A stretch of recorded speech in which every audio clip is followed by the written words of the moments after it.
ವಿಧಾನಸೌಧದ ಸುತ್ತಮುತ್ತ ಪ್ರದೇಶವನ್ನ ಜನಗಳಿಗೆ ಮುಕ್ತವಾಗಿ ಸಂಭ್ರಮಾಚರಣೆಗೆ ಅವಕಾಶ ಮಾಡಿ ಕೊಡೋಣ ಅಂತ ಹೇಳಿ ತೀರ್ಮಾನವನ್ನ ಮಾಡಿದ್ದೇವೆ. ಪೀಪಲ್ಸ್ ಪೆರೇಡ್ ಸಾಂಸ್ಕೃತಿಕ ಪ್ರಾದೇಶಿಕ ಭಾಷಾ ವೈವಿಧ್ಯತೆಯನ್ನ ಪ್ರದರ್ಶನ ಮಾಡುವುದಕ್ಕೆ ಪರೇಡ್ ನಲ್ಲಿ ಅವಕಾಶ ಮಾಡಿಕೊಡ್ತಾ ಇದೆ. ವೈವಿಧ್ಯತೆಯನ್ನ ಸಂಭ್ರಮಿಸುವಂತ. ಆಮೇಲೆ ಸಾಯಂಕಾಲ 6 ಗಂಟೆಗೆ ಕನ್ನಡದ ಅನೇಕ ಹೆಸರಾಂತ ಕಲಾವಿದರನ್ನ ಕರೆಸಿ ಒಂದು ಸಂಗೀತ ಕಾರ್ಯಕ್ರಮವನ್ನ ಆಯೋಜನೆ ಮಾಡಿ ಜನಗಳಿಗೆ ಸಂಭ್ರಮಾಚರಣೆಗೆ ಅವಕಾಶ ಮಾಡಿಕೊಡ್ತಾ ಇದ್ದೇವೆ. ಇಫ್ ಸಿಎಂ ಆದ್ರೆ ಮಾಡೋ ಫಸ್ಟ್ ಕೆಲಸ ಯಾವ್ದು? ಸಿಎಂ ಆದ್ರೆ ಮಾಡೋ ಫಸ್ಟ್ ಕೆಲಸ ಯಾವ್ದು? ಫಸ್ಟ್ ವಿಧಾನಸೌಧದ ಬಾಗಿಲಾಕ್ಬೇಕು ಅಂತ.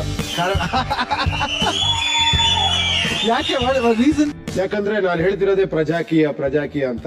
ಬಟ್ ಆ ವಿಧಾನಸೌಧ ನೋಡಿದಾಗ ರಾಜಕೀಯ ಅನ್ಸುತ್ತೆ. ಅಲ್ಲಿ ರಾಜರು ಕೂತ್ಕೊಳ್ಳೋ ಅರಮನೆ ಕಟ್ಕೊಂಡಿದ್ದಾರೆ. ನನ್ನ ಪ್ರಕಾರ ಅವರೆಲ್ಲ ಬಂದು ಕ್ಷೇತ್ರದಲ್ಲಿ ಕೆಲಸ ಮಾಡಬೇಕು, ಪ್ರಜೆಗಳ ಜೊತೆ ಕೆಲಸ ಮಾಡಬೇಕು. ಸೊ ಅದರಿಂದ ವಿಧಾನಸೌಧನ ಒಂದು ಒಳ್ಳೆ ಮ್ಯೂಸಿಯಂ ತರ ಮಾಡೋಣ. ಮ್ಯೂಸಿಯಂ ತರ ಮಾಡಿ Okay. ವೀಕೆಂಡ್ಸ್ ಎಲ್ಲ ಅಲ್ಲಿ ಹೋಗಿ ಅಲ್ಲಿ ಓಪರಾ ಶೋ ಅಂತಾರಲ್ಲ ಫಾರಿನ್ ಅಲ್ಲಿ, ಆತರ ಒಳ್ಳೆ ಕಲ್ಚರಲ್ ಆಕ್ಟಿವಿಟೀಸ್, ಡ್ಯಾನ್ಸ್, ಡ್ರಾಮಾಸ್ ಎಲ್ಲ ಮಾಡಿ, ಹೊರಗಡೆ ಎಲ್ಲ ಲೈಟಿಂಗ್ ಮಾಡಿ, ಅಲ್ಲೆಲ್ಲ ಫುಡ್ ಎಲ್ಲ ಅರೇಂಜ್ ಮಾಡಿ ನಂಗೆ ಏನ್ ಇಷ್ಟ ಆಯ್ತು ಗೊತ್ತಾ? ಒಳ್ಳೆ ಪ್ರವಾಸಿ ಐ ಥಿಂಕ್ ಸಿನಿಮಾ ತರ ಯೋಚನೆ ಮಾಡಿದ್ರೆ ಅದು ನಂಗೆ ಇಷ್ಟ ಆಯ್ತು. That's what I like.